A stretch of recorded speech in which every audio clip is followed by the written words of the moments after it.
Hello दोस्तों, आप सबका स्वागत है हमारे चैनल ज्ञान एकेडमी फॉर सिविल सर्विसेज में। ज्ञान एकेडमी फॉर सिविल सर्विसेज में आप सभी का स्वागत है।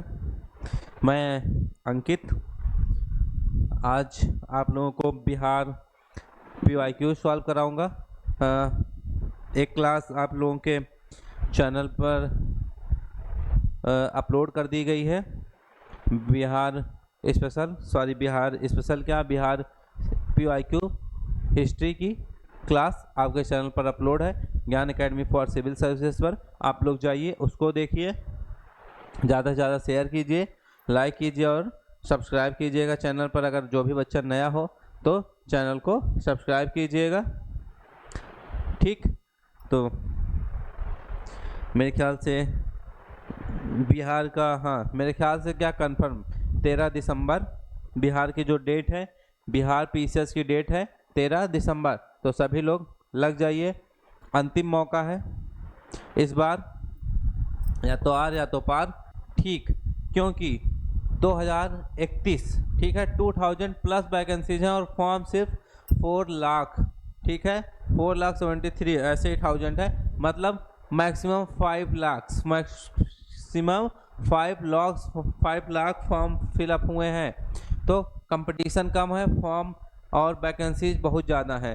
तो ये आपके ऊपर डिपेंड है कितनी ज़्यादा तैयारी करनी है, ठीक। तो प्रत्येक क्वेश्चन के बीच में आपको हम कम से कम 20 सेकंड, 10 सेकंड, 10 से 20, 30 सेकंड का गैप मिलेगा। उसके बीच में आप लोग कमेंट में आंसर कीजिएगा, ठीक है, जिससे आप खुद को भी एनालाइज कर सकें कि आपके कौन से क्वेश्चन सही हो रहे हैं और कौन से गलत हो रहे हैं, ठीक। तो पहला क्वेश्चन आपके सामने है, प्राचीन काल में गंगा के दक्षिण क्षेत्र को क्या कहा जाता था। कब की बात हो रही है? प्राचीन काल की। चूंकि अभी हमने शुरू किया है, हिस्ट्री से शुरू किया है। बिहार PCS PYQ घटना चक्र जो होता है, हमने सॉल्व करा रहे हैं आप लोगों को घटना चक्र, ठीक। तो हिस्ट्री से मैंने शुरू किया है, एक क्लास आपकी हो चुकी है, ठीक। ये दूसरी क्लास है। तो प्राचीन काल के बारे में बात कर रहे हैं। प्राचीन काल में गंगा के दक्षिण क्षेत्र में, कहाँ पर? गंगा के दक्षिण क्षेत्र को क्या कहा जाता था? गंगा के दक्षिण क्षेत्र को क्या कहा जाता था? ये 68 BPSC 2000 प्री, ठीक है, 2023 प्री का क्वेश्चन है। 2023 का मतलब लेटेस्ट क्वेश्चन पूछा गया था ये, ठीक है। अनर्थ, तक्षशिला, चोल उपयुक्त में से एक से अधिक, उपयुक्त में से कोई नहीं। तो क्या हो जाएगा? उपयुक्त में से कोई नहीं, ठीक। ऑप्शन ई, उपयुक्त में से कोई नहीं। क्यों? क्योंकि प्राचीन काल में गंगा के दक्षिण का जो क्षेत्र था मगध के नाम से जाना जाता था। किस नाम से? मगध के नाम से जाना जाता था। क्यों? बात करते हैं, तक्षशिला सिंधु और झेलम नदी के बीच स्थित था। क्यों?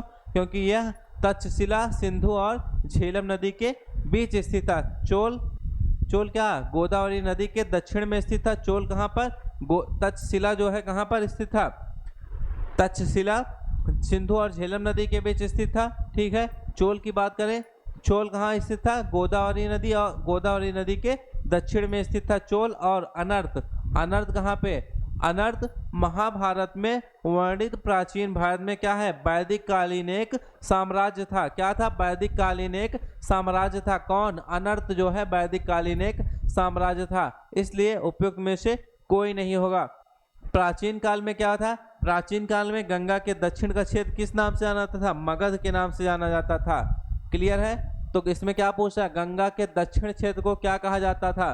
तो इसमें ऑप्शन में कोई नहीं है, उसका क्या हो जाएगा? किस नाम से जाना जाता था? मगध नाम से जाना जाता था। गंगा के दक्षिण क्षेत्र को किस नाम से जाना जाता था? मगध के नाम से, ठीक, मगध के नाम से जाना जाता था। क्लियर है आप सभी को? चलिए आगे बढ़े, चलिए अगले क्वेश्चन की तरफ बढ़ते हैं। Next question, question number 23। Jhansi के पास देवगढ़ का मंदिर, कौन सा मंदिर? झांसी के पास जो देवगढ़ का मंदिर है, ठीक,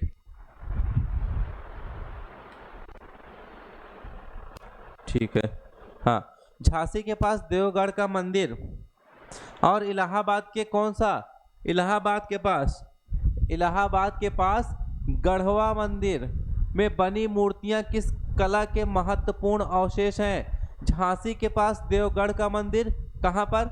झांसी के पास जो देवगढ़ का मंदिर है, और इलाहाबाद के पास कौन सा? गढ़वा मंदिर। बनी मूर्तियां किस कला के महत्वपूर्ण अवशेष हैं? 68 बीपीएससी प्री 2023 का क्वेश्चन है, लेटेस्ट क्वेश्चन है। क्या पता क्वेश्चन रिपीट हो जाए। पीवाईक्यू इसीलिए सॉल्व हो जाता है कि उससे रिपीटेड, ये समझिए 30+ क्वेश्चन हर साल बिहार पीसीएस में 30+ क्वेश्चन रिपीट होते हैं। कितने? 30+ क्वेश्चन हर साल रिपीट होते हैं। ठीक, तो पीवाईक्यू को हल्के में मत लीजिएगा। घटना चक्र का पीवाईक्यू आपको हम सॉल्व कराएंगे, लगभग 30 सालों का। कितना? 30 ईयर्स। 30 ईयर के क्वेश्चन पेपर आपको सॉल्व करा रहे हैं हम। ठीक, कितने? 30 ईयर्स। ठीक है, 30 साल का क्वेश्चन पेपर आपको हम सॉल्व करा रहे हैं। तो किसकी बात हो रही है? जो मंदिर थे वो किस कला के महत्वपूर्ण अवशेष हैं? तो किस कला के महत्वपूर्ण अवशेष हैं?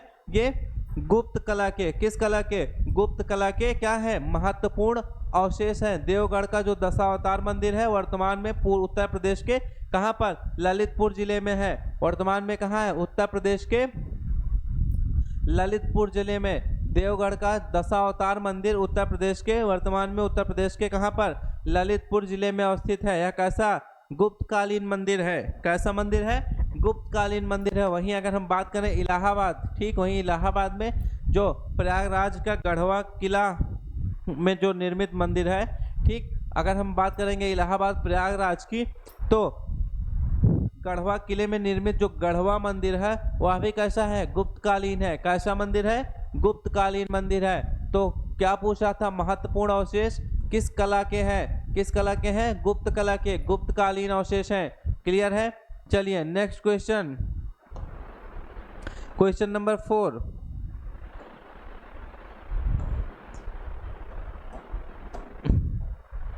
ऋग्वेद का मंडल, किसकी बात हो रही है? ऋग्वेद का कौन सा मंडल पूर्णतः सोम को समर्पित है? कौन सा? ऋग्वेद का कौन सा मंडल पूर्णतः किसको? सोम को समर्पित है। किसकी बात हो रही है? ऋग्वेद का कौन सा मंडल पूर्णतः सोम को समर्पित है? तो कौन सा मंडल पूर्णतः सोम को समर्पित है? कौन सा? 9वां मंडल। कौन सा मंडल? 9वां मंडल पूर्णतः किसको समर्पित है? सोम को समर्पित है। क्लियर है? ऋग्वेद में कुल कितने मंडल हैं? ऋग्वेद में कुल 10 मंडल हैं। कितने? ऋग्वेद में कुल कितने? 10 मंडल हैं। ठीक, और 9वां मंडल में कितने? 114 सूक्त, सभी कितने किसको? सोम को समर्पित हैं। 9वां मंडल में कितने? 114 सूक्त हैं। 9वां मंडल में कितने? 114 सूक्त हैं, सभी किसको? सोम को समर्पित हैं। किसको? 114 सूक्त किसको समर्पित हैं? सभी सोम को समर्पित हैं। ठीक है, सोम क्या है? आर्यों का मुख्य पेय था। सोम क्या है? आर्यों का मुख्य पेय पदार्थ था। सोम आर्यों का मुख्य पेय पदार्थ था, जिसे मूजवंत चोटी से, कहाँ से? मूजवंत चोटी से प्राप्त किया जाता था सोम को। कहाँ से? मूजवंत चोटी से। सोम को कहां से प्राप्त किया जाता था? मूजवंत चोटी से प्राप्त किया जाता था। ठीक, क्लियर? यहां तक आप सभी को क्लियर? कोई डाउट? कोई भी डाउट हो तो कमेंट में क्वेश्चन पूछेगा, कमेंट में क्वेश्चन जरूर पूछेगा। ठीक है, आगे बढ़ते हैं। ऋग्वेद के दशम मंडल की बात करें। ऋग्वेद के दशम मंडल में चारों वर्णों की उत्पत्ति का उल्लेख प्राप्त होता है। ऋग्वेद के किस मंडल में? ऋग्वेद के दशम मंडल में चारों वर्णों की उत्पत्ति का उल्लेख प्राप्त होता है। किसका? ऋग्वेद के दशम मंडल में चारों वर्णों की उत्पत्ति का उल्लेख प्राप्त होता है। चलिए, मेरे ख्याल से सभी को क्लियर होगा। आगे बढ़ते हैं अगले क्वेश्चन की तरफ। अगला क्वेश्चन देखते हैं क्या है। चलिए नेक्स्ट क्वेश्चन नंबर 25। ऋग्वेद संहिता का 9वां मंडल, किसकी बात हो रही है? ऋग्वेद संहिता का कौन सा 9वां मंडल पूर्णतः किसको समर्पित है? किसकी बात हो रही है यहाँ पर? ऋग्वेद संहिता। ठीक है, किसकी बात हो रही है? ऋग्वेद संहिता का जो 9वां मंडल है वह पूर्णतः किसको समर्पित है? ठीक, तो किसको समर्पित है? ऋग्वेद का जो नौवां मंडल है पूर्णतः किसको समर्पित है? नौवां मंडल सोम और इस पेपर नामकृत देवता। अभी हमने किसकी बात की थी? नौवां मंडल की ही बात की थी। ठीक, किसकी बात की थी? नौवां मंडल की ही बात की थी। तो ऋग्वेद संहिता का नौवां मंडल किसको समर्पित है? सोम और इस पेपर नामांकित देवता को समर्पित है। क्लियर है? इसके बारे में अभी हमने सारी बात की। नौवां मंडल में 114 सूक्त हैं, सभी सोम को समर्पित हैं। ठीक, सभी सोम को समर्पित हैं। चलिए आगे बढ़ते हैं। अगला क्वेश्चन, नेक्स्ट क्वेश्चन है गायत्री मंत्र किस पुस्तक में मिलता है?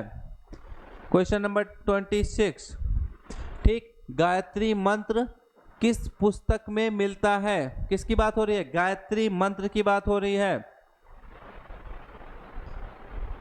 ठीक, गायत्री मंत्र किस पुस्तक में मिलता है? किस पुस्तक में मिलता है गायत्री मंत्र? ऋग्वेद में। किसमें? गायत्री मंत्र किसमें मिल रहा है? ऋग्वेद में उल्लेखित है। किसमें? गायत्री मंत्र ऋग्वेद में उल्लेखित है। इसके रचनाकार कौन है? इसके रचनाकार कौन है? विश्वामित्र हैं।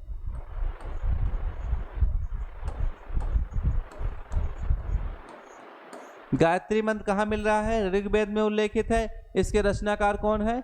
इसके रचनाकार कौन है? विश्वामित्र है। यह मंत्र ऋग्वेद के तृतीय मंडल में है। किसमें? ऋग्वेद के तृतीय मंडल में।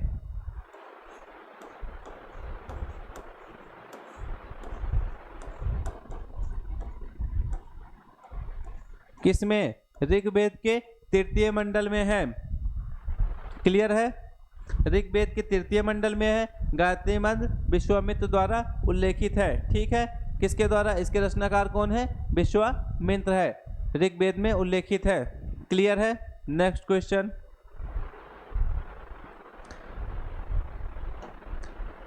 निम्न में से किस भारतीय दर्शन ने परमाणु सिद्धांत का प्रतिपादन किया?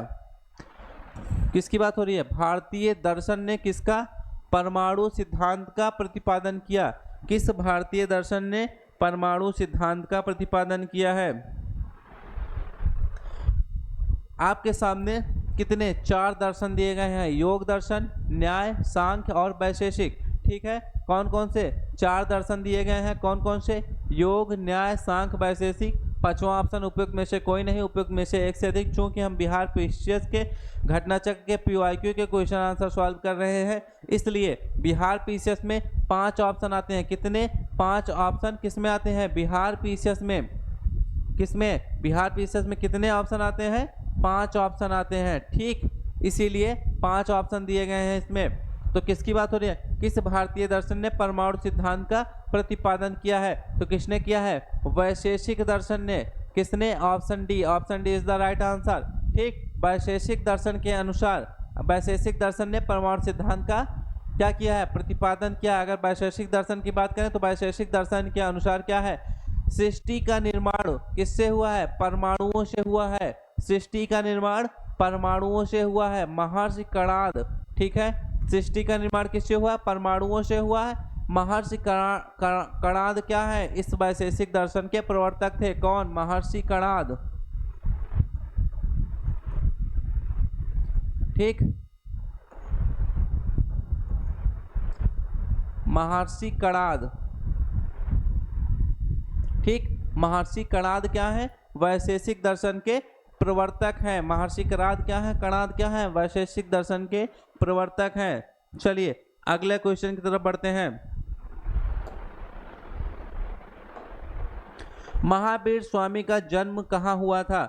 इसके बारे में, ठीक है, इस क्वेश्चन के बारे में, महावीर स्वामी का जन्म कहाँ हुआ था, मेरे ख्याल से आप सभी को, जितने भी बच्चे देख रहे होंगे सभी को इसके बारे में, ठीक है, इनके बारे में, किनके बारे में? महावीर स्वामी जी के बारे में सभी को पता होगा।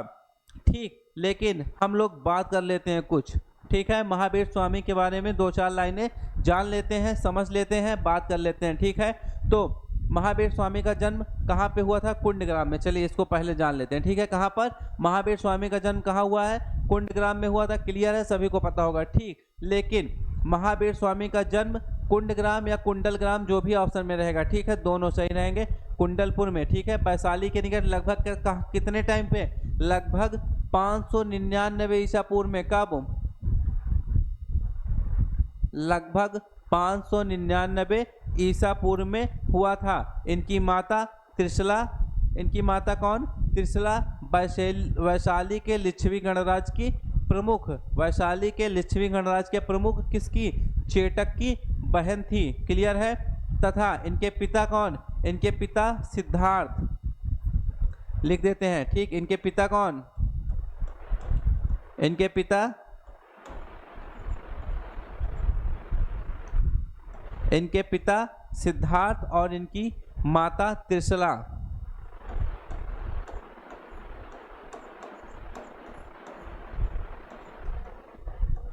ठीक, इनकी माता त्रिशला वैशाली के लिच्छवी के, ठीक है, वैशाली के लिच्छवी गणराज्य के प्रमुख चेटक की बहन थी। और इनके पिता कौन थे? इनके पिता सिद्धार्थ थे।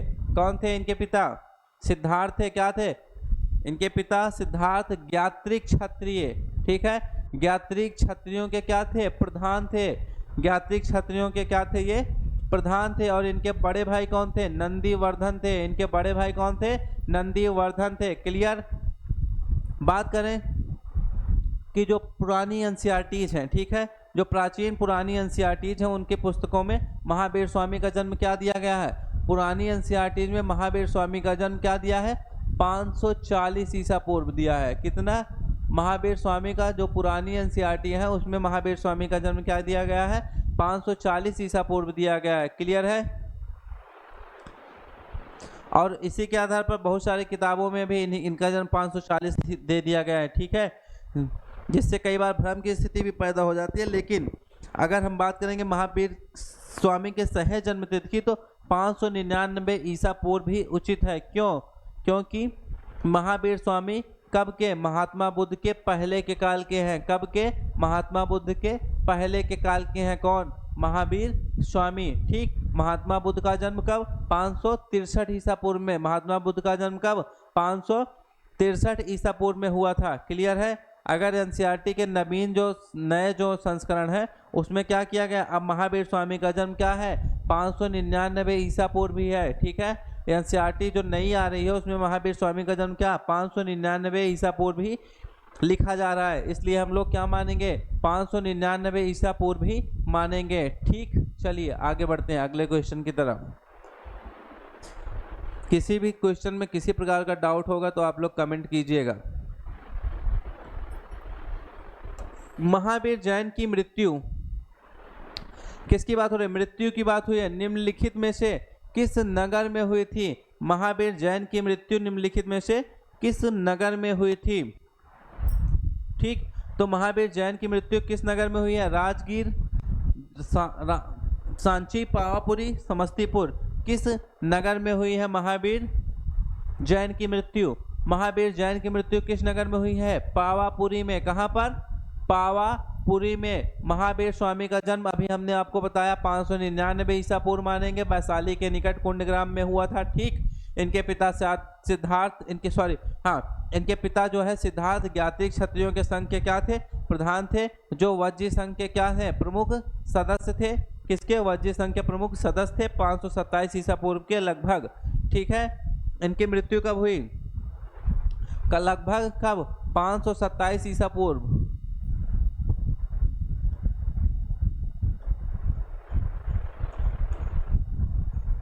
कब हुई? 527 ईसा पूर्व के लगभग 72 वर्ष की आयु में। किसमें? 72 वर्ष की आयु में, ठीक। 72 वर्ष की आयु में राजगृह के समीप पावापुरी नामक स्थान पर इन्होंने शरीर त्याग दिया था। कहाँ पर? राजगृह के समीप, ठीक। राजगृह के समीप पावापुरी में इन्होंने क्या किया था? अपने शरीर को त्याग दिया था। क्लियर है? चलिए आगे बढ़ते हैं अगले क्वेश्चन की तरफ।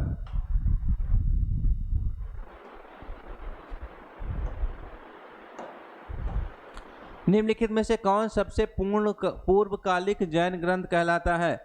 सबसे पूर्वकालिक जैन ग्रंथ कौन कहलाता है?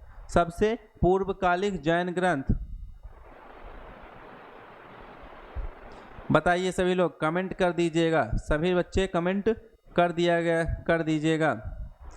सबसे पूर्वकालिक जैन ग्रंथ कौन सा कहलाता है? 12 अंग, 12 उपांग, 14 पूर्व, 14 उपपूर्व, कौन सा जो है निम्नलिखित में से कौन सबसे पूर्वकालिक जैन ग्रंथ कहलाता है? इनमें से बताइए कौन सा जो है सबसे पूर्वकालिक जैन ग्रंथ कहलाता है?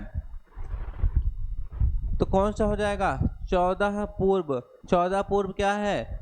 14 पूर्व क्या है? 14 पूर्व सबसे पूर्वकालिक जैन ग्रंथ है। कौन सा? 14 पूर्व सबसे पूर्वकालिक जैन ग्रंथ है। 14 पूर्व क्या है? प्राचीनतम जैन ग्रंथ है। 14 पूर्व क्या है? प्राचीनतम जैन ग्रंथ है। 14 पूर्व क्या है? प्राचीनतम जैन ग्रंथ है। क्लियर है? अंतिम नंद राजा के समय में कौन? अंतिम नंद राजा कौन? अंतिम नंद राजा संभूति विजय। अंतिम नंद राजा के समय में संभूति विजय और भद्रबाहु संघ के अध्यक्ष थे। कौन? अंतिम नंद राजा। ठीक, नंद राजा संभूति विजय। संभूति विजय। ठीक, अंतिम नंद राजा।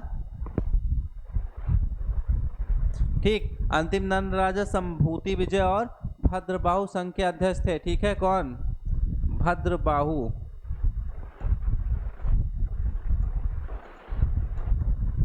क्या थे? संघ के अध्यक्ष। ठीक, भद्रबाहु क्या थे? संघ के अध्यक्ष थे। और यही क्या थे? महावीर द्वारा प्रदत्त जो 14 पूर्वों के विषय में जानने वाले क्या थे? यही अंतिम व्यक्ति भी थे। 12 अंग में, किसमें? 12 अंग में जैन सिद्धांतों का संकलन किसमें? प्रथम जैन सभा में किया गया है। किसमें? 12 अंग में जैन सिद्धांतों का।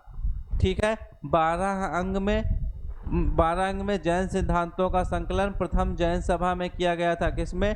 प्रथम जैन सभा में किया गया था। चलिए, क्लियर है? आगे बढ़ते हैं। नेक्स्ट क्वेश्चन क्या है? निम्नलिखित में से कौन महायान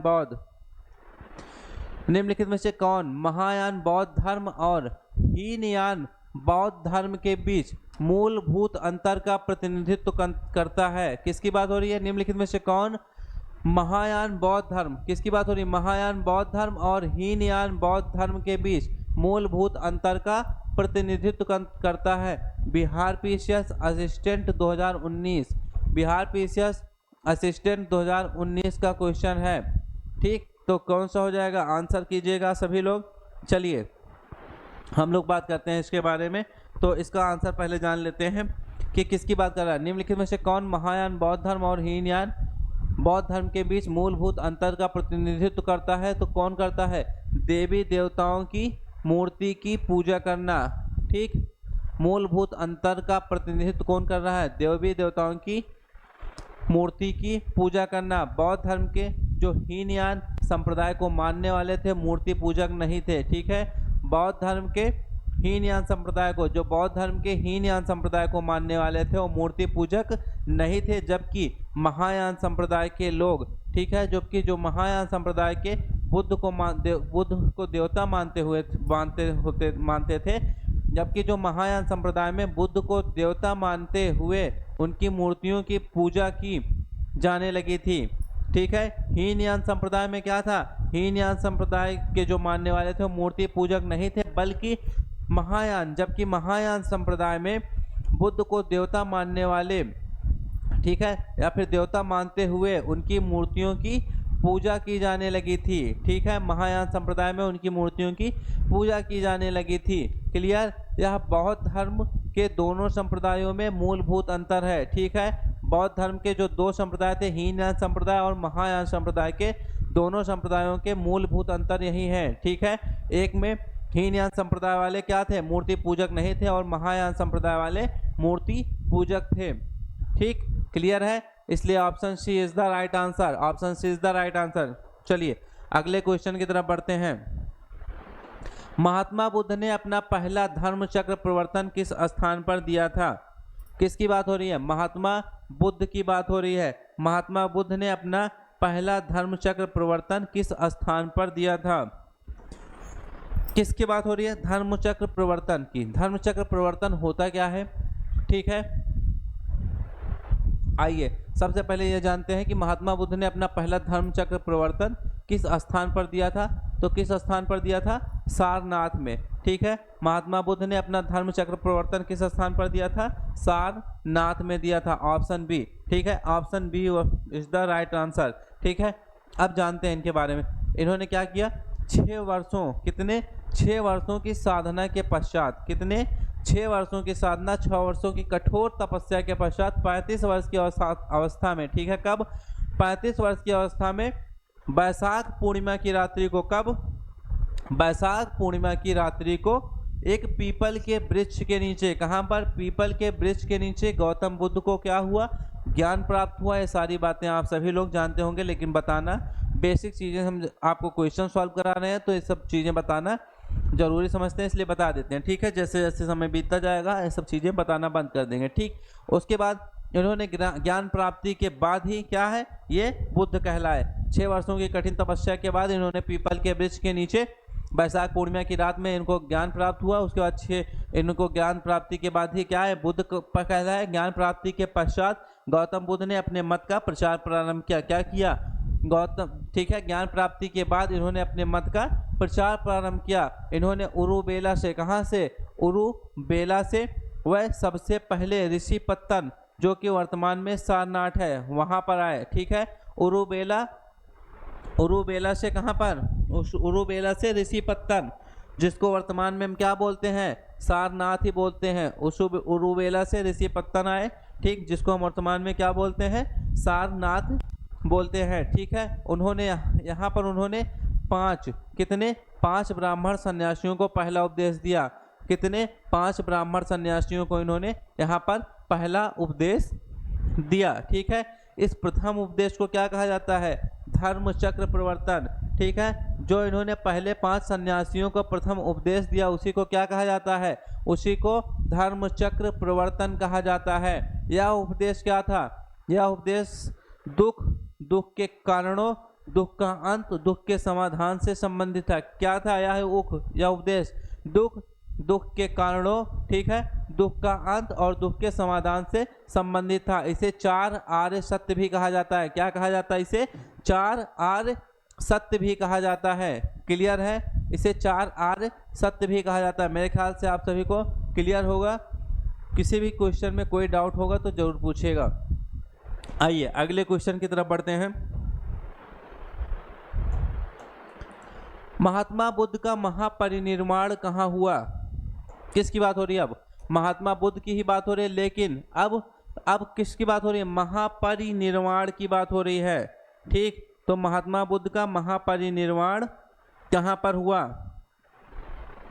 जैसे धर्म चक्र प्रवर्तन एक वर्ड है, ऐसे ही महापरिनिर्वाण भी एक वर्ड है। ठीक, तो महात्मा बुद्ध का महापरिनिर्वाण कहाँ पर हुआ? बिहार पीसीएस 2005 का क्वेश्चन है। ठीक, सबसे पहले हर क्वेश्चन की तरह इस क्वेश्चन का भी आंसर जान लेते हैं। महात्मा बुद्ध का महापरिनिर्वाण कहाँ हुआ? कुशीनगर में। कहाँ पर? कुशीनगर में। Option C. ठीक है, option C is the right answer. हमने अभी आपको बताया कि महात्मा बुद्ध ने अपना पहला उपदेश कहाँ दिया था? सारनाथ में दिया। ठीक, उसके बाद वह बुद्ध के प्रचार के लिए, वह बौद्ध धर्म के प्रचार के लिए कहाँ पर? उसके बाद वह बौद्ध धर्म के प्रचार के लिए कहाँ पर? कपिलवस्तु, फिर राजगृह, फिर वैशाली। कपिलवस्तु, राजगृह, वैशाली, उसके बाद कौशल राज्य गए। कौन से? कौशल राज्य गए। कपिलवस्तु, राजगृह, वैशाली, फिर कौशल राज्य गए। इन 4 राज्य गए हुआ। सबसे अधिक बौद्ध धर्म का प्रचार कहाँ पर हुआ? कौशल राज्य में हुआ। सबसे अधिक बौद्ध धर्म का प्रचार कहाँ पर इन्होंने किया? सबसे अधिक बौद्ध धर्म का प्रचार कौशल राज्य में हुआ। कौशल नरेश प्रसेनजित ने भी क्या किया? कौशल नरेश प्रसेनजित ने भी अपने परिवार के साथ बुद्ध की शिष्यता ग्रहण की थी। किसने?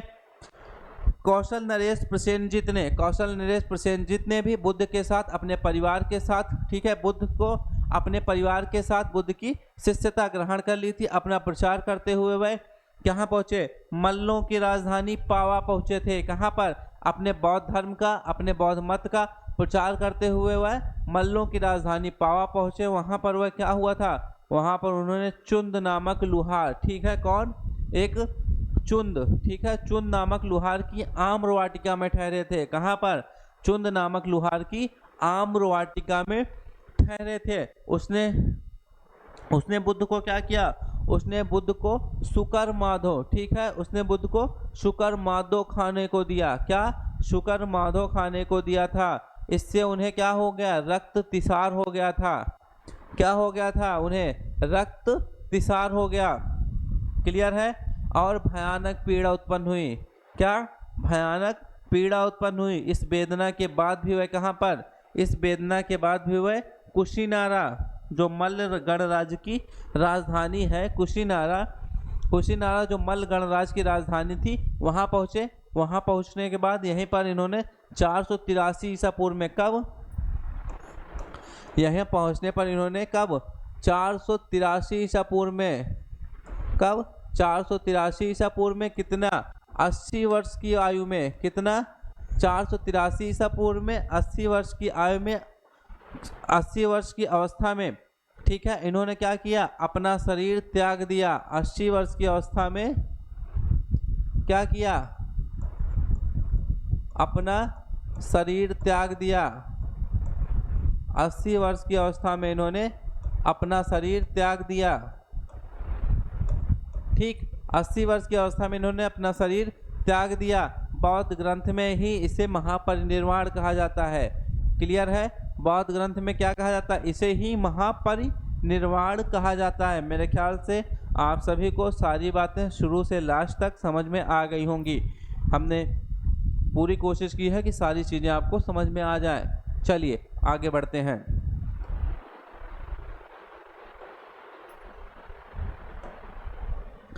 त्रिपिटक किसकी धार्मिक पुस्तक है, चलिए देखते हैं। त्रिपिटक जो है किसकी धार्मिक पुस्तक है, चलिए सभी लोग बताएंगे। त्रिपिटक किसकी धार्मिक पुस्तक है, बौद्ध की। किसकी, बौद्ध की। Bihar PCS pre exam 2017, Bihar PCS pre exam 2017 का क्वेश्चन है। किसकी बात हो रही है, त्रिपिटक किसकी धार्मिक पुस्तक है। ठीक, त्रिपिटक किसकी धार्मिक पुस्तक है, बौद्ध की। त्रिपिटक बौद्ध धर्म की क्या है, बौद्ध धर्म ग्रंथों में सर्वाधिक महत्वपूर्ण है। त्रिपिटक बौद्ध धर्म ग्रंथों में कैसी सर्वाधिक महत्वपूर्ण पुस्तक है। बुद्ध की मृत्यु के बाद, किसकी, बुद्ध की मृत्यु के बाद, ठीक, उनकी शिक्षाओं को इसमें संकलित कर 3 भागों में बांटा गया। बुद्ध की मृत्यु के बाद उनकी शिक्षाओं को संकलित करके इसमें 3 भागों में बांटा गया। इसी को क्या, इसी को त्रिपिटक कहते हैं, विनय पिटक। पहला क्या है, विनय पिटक। पहला कौन सा, विनय पिटक, जिसमें संघ संबंधी नियम है। विनय पिटक में क्या है, विनय पिटक में संघ संबंधी नियम है तथा दैनिक जीवन संबंधी आचार विचारों का संग्रह है। क्या है, संघ संबंधी नियम और दैनिक जीवन संबंधी आचार विचारों का संग्रह है। दूसरा क्या है, सुत्त पिटक है। दूसरा क्या हो जाएगा, सुत्त पिटक, महात्मा बुद्ध के उपदेशों का संग्रह है। सुत्त पिटक में क्या है, सुत्त पिटक में महात्मा बुद्ध के उपदेशों का संग्रह है। तीसरा क्या है, तीसरा है अभिधम्म पिटक। तीसरा है अभिधम्म पिटक, बौद्ध धर्म में दार्शनिक सिद्धांत दिए हैं। अभिधम्म पिटक में बौद्ध धर्म के दार्शनिक सिद्धांत दिए गए हैं। तो त्रिपिटक में कौन कौन से हैं, विनय पिटक, कौन से हैं, पहला क्या है, विनय पिटक, ठीक। दूसरा क्या है, विनय पिटक, सुत्त पिटक और अभिधम्म पिटक। दूसरा क्या है,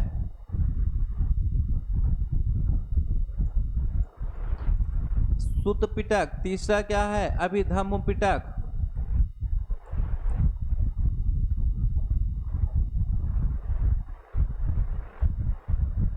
तीसरा क्या है, अभिधम्म पिटक।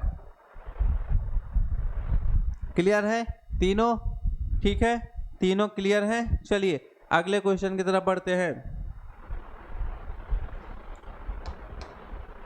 त्रिरत्न या 3 रत्न, किसकी बात हो रही है, त्रिरत्न या तीन रत्न जैसे सटीक ज्ञान, सच्ची आस्था और सटीक क्रिया निम्न में से किससे संबंधित है? ये तीनों किससे संबंधित हैं? त्रिरत्न जो हैं किससे संबंधित हैं? त्रिरत्न किससे संबंधित हैं? तो किससे संबंधित है ये? जैन धर्म से। किससे? त्रिरत्न, ठीक है। त्रिरत्न या तीन रत्न किससे संबंधित है? जैन धर्म से। जैन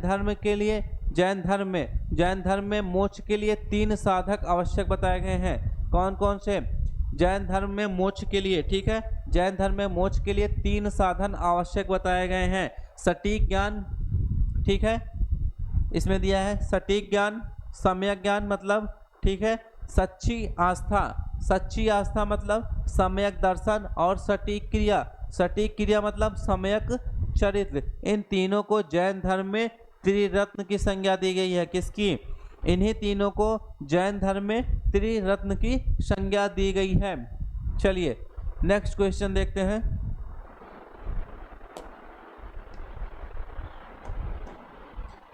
निम्नलिखित में से कौन सी बात बौद्ध धर्म तथा जैन धर्म में समान नहीं है? ठीक, कौन सी बात बौद्ध धर्म और जैन धर्म में समान नहीं है?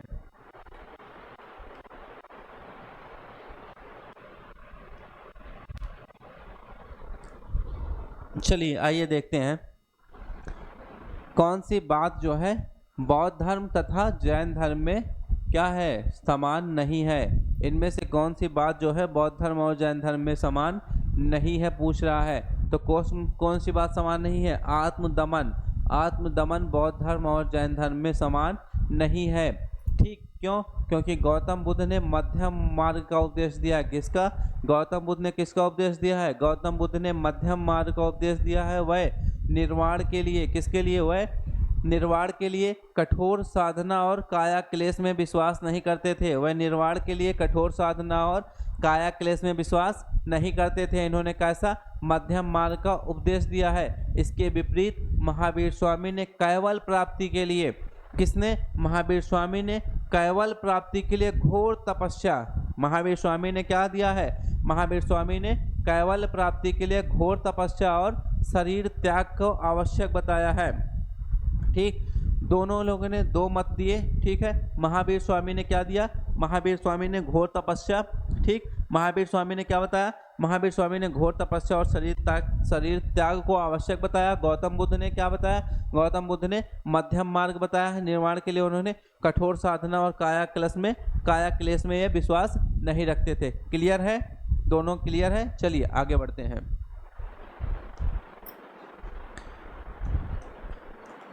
बोध गया में बोधि वृक्ष अपने वंश की इस पीढ़ी का है। जो बोध गया में जो बोधि वृक्ष है अपने वंश की किस पीढ़ी का है?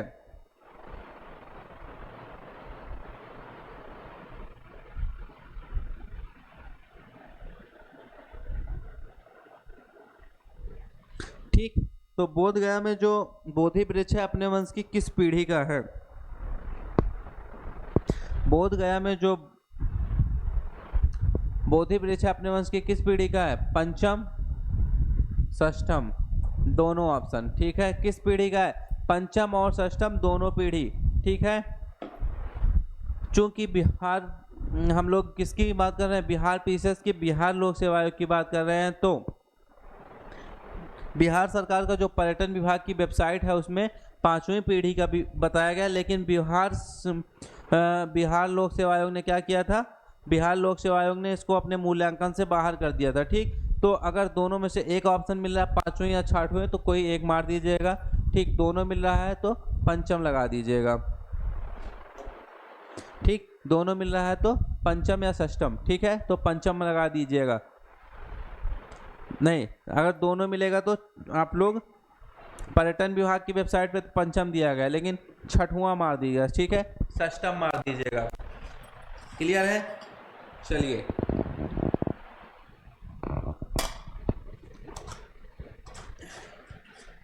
ठीक है।